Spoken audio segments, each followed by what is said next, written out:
Hello दोस्तों, आज हम जानने का प्रयास करेंगे खांसी के अलग अलग कारणों के बारे में। किन किन कारणों से लोगों को खांसी आ सकती है। खांसी बेसिकली एक नेचुरल रिफ्लेक्स है जो हमारे एयरवे यानी श्वास की नली को क्लियर करने का काम करता है, जिसमें कोई इन्फेक्शन करने वाले कीटाणु को इरिटेट करने वाले तत्व या बलगम या म्यूकोस होता है तो उसको निकालने का काम करता है खांसी। ये अक्यूट तब बोलते हैं जब 3 हफ्ते के अंदर किसी को खांसी हो रहा हो, यानी 3 हफ्ते से शॉर्ट ड्यूरेशन का हो।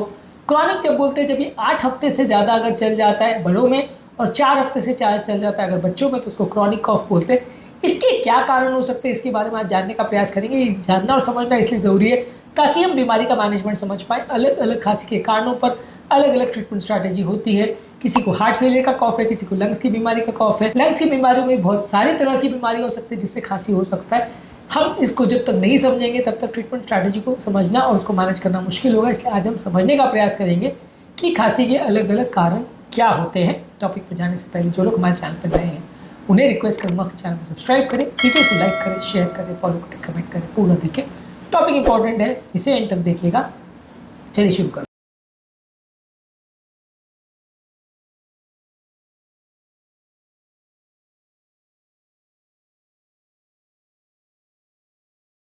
सबसे पहले अगर किसी व्यक्ति को अक्यूट कॉफ है यानी शॉर्ट ड्यूरेशन कॉफ है 3 हफ्ते से शॉर्ट ड्यूरेशन का, तो उसके क्या कारण हो सकते हैं। अगर किसी व्यक्ति को श्वास की इन्फेक्शन कोई हो जाए या लंग्स की कोई इन्फेक्शन हो जाए, जो कि सबसे कॉमन कारण है, तो हो सकता है कॉमन कोल्ड यानी जुकाम एक तरह का, ये सबसे कॉमन रीज़न होता है माइल्ड कॉफ का। इसमें नाक बहना, गले में खराश होना, ये सारे लक्षण हो सकते हैं। इसके अलावा फ्लू जैसे इन्फ्लुएंजा या कोविड तरह के इन्फेक्शन है, इसमें भी फीवर, बॉडी एक और सूखी खांसी हो सकती है। कोविड में ड्राई कॉफ, फीवर और सांस लेने में तकलीफ होती है, जो कि फ्लू में उतना ज़्यादा नहीं होता। निमोनिया में दोनों तरफ लंग्स इन्वॉल्व हो सकता है। निमोनिया बेसिकली का मतलब है लंग्स का इन्वॉल्वमेंट होना। निमोनिया का बेसिकली मतलब है लंग्स का इन्फेक्शन हो जाना, जिसमें व्यक्ति को गीली या बलगम वाली खांसी आती है और साथ में फीवर आता है और श्वास लेने की तकलीफ हो सकती है। ब्रोंकाइटिस में श्वास की नली में इन्फ्लेमेशन होता है, कंटिन्यूस खांसी आती है और बलगम आता है। इसके अलावा कुछ इरिटेट करने वाले तत्व और एनवायरमेंटल फैक्टर्स की वजह से भी खांसी आ सकती है, जैसे अलग अलग तरह की एलर्जी, जिसमें पॉलन ग्रेन्स है, जैसे पराग के कण है, डस्ट है, धूल है, जानवरों के बाल है, ये सारी चीज़ खुजली भी होती है और सूखी खांसी आती है।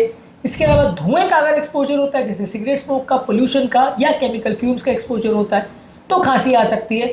अगर किसी व्यक्ति को लंबे समय तक एसिड रिफ्लक्स का प्रॉब्लम है, यानी कि उसको एसिडिटी है और खट्टी डकारें मुंह में आती है, तो उसका कुछ पोर्शन श्वास की नली में जा सकता है, वहाँ इन्फ्लेमेशन या सूजन कर सकता है, इससे भी खांसी हो सकती है। अब बात करेंगे क्रॉनिक या लॉन्ग स्टैंडिंग कॉफ के कारणों पर। अगर किसी व्यक्ति को 8 हफ्ते से ज़्यादा खांसी हो रही है तो उसके क्या कारण हो सकते हैं। इसमें लंग्स की डिजीज में एस्थमा आता है। एस्थमा में ज़्यादातर रात को कॉफ होता है या एक्सरसाइज के बाद कॉफ होता है, साथ में वीजिंग भी होती है। क्रॉनिक ऑब्स्ट्रक्टिव एयरवे डिजीज, ये भी कॉफ का कारण है और इसमें बलगम भी आता है, ज़्यादातर स्मोकर्स लोगों में होता है, उम्र दराज लोगों में ज़्यादा देखने को मिलता है। इसके अलावा ब्रोंकिएक्टासिस में आपकी जो श्वास की नलियाँ हैं वो डायलेट हो जाती है और उसमें कंटिन्यूसली वेट या बलगम वाला कॉफ आता है और इन्फेक्शन होते हैं, बार बार इन्फेक्शन की वजह से ऐसा हो सकता है। इसके अलावा लंग कैंसर के लोगों को भी परसिस्टेंट कॉफ हो सकता है, जिसमें वेट लॉस हो, छाती में दर्द हो, बलगम में खून आए, ये सारे लक्षण हो सकते हैं। ये कम कॉमन है खांसी के कारण, लेकिन सीरियस कारण है, अपने आप में जानलेवा कारण है। पोस्ट नेजल ड्रिप यानी किसी व्यक्ति को अपर एयरवे में अगर कॉफ का सिंड्रोम हो रहा है, इसमें कई बार कई व्यक्ति को साइनस इन्फेक्शन और एलर्जी वाले लोगों को कुछ ड्रॉपलेट जो है नाक से पीछे की तरफ टिकल करते हुए है, जिसकी वजह से लोगों को खांसी होती है। इसमें नाक के इन्फेक्शन की वजह से पीछे की तरफ इन्फेक्शन करने वाले तत्व चले जाते हैं और खांसी होती रहती है। गैस्ट्रोएसोफेजियल रिफ्लक्स डिजीज वाले में भी लोगों को लॉन्ग स्टैंडिंग खांसी हो सकती है। इसमें अगर किसी व्यक्ति को लंबे समय तक खट्टी डकारों का प्रॉब्लम है तो उसका कुछ एसिड वाला तत्व बार बार आपकी श्वास की नली में जा सकता है, जिससे आपको खांसी हो सकती है। खासकर ये रात को होती है और साथ में एसिडिटी के लक्षण भी देखने को मिल सकते हैं। इसके अलावा कुछ दवाइयों के साइड इफेक्ट से भी हो सकता है, खासकर जो रास इनहिबिटर ग्रुप ऑफ मेडिसिन है, जैसे एसी इनहिबिटर, जैसे लिस्नोप्रिल, रामिप्रिल, एनामिप्रिल, कैप्टोप्रिल, पेरिंडोप्रिल, या ARBs है, लोसार्टन, वैल्सार्टन, कैंडिसार्टन, टेलमिसार्टन, लेजिसार्टन, इसमें हो सकता है, हालांकि इसमें कम होता है। या जो आर्नी ग्रुप ऑफ मेडिसिन है, जैसे वैल्सार्टन साइक्लोपेंटिल कॉम्बिनेशन है, इसमें भी लोगों को सूखी खांसी हो सकती है। इसमें एसी इनहिबिटर वाला ग्रुप है, यानी रामिप्रिल, पेरिंडोप्रिल, एनामिप्रिल, इसमें सबसे ज़्यादा खांसी होती है। खांसी के पेशेंट को डॉक्टर को कब मिलना चाहिए? जब खांसी 3 हफ्ते से ज़्यादा अगर चल रही है तो आपको डॉक्टर को मिलना चाहिए।